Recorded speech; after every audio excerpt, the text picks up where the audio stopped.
Good morning mga kainday! So sa hindi pa nakakakilala sa akin, ako pala si Vanessa Batino, trying hard na maging content creator diri sa social media. Ano ba ang mangyayari sa account natin pag hindi tayo consistent sa pag-upload araw-araw? Una, bababa ang engagement natin. At ang followers natin ay mawawala ng gana kung hindi tayo mag-upload ng content araw-araw. Pangalawa, bababa ang reach natin. Ang mga post natin ay hindi na makikita ng mga tao pag hindi tayo consistent sa pag-upload araw-araw. Pangatlo, bababa ang followers natin.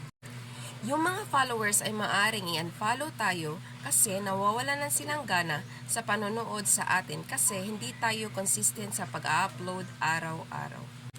So yun lang ang tips na maibibigay ko sa inyo mga kainday. Salamat sa pagtanaw. Bye-bye!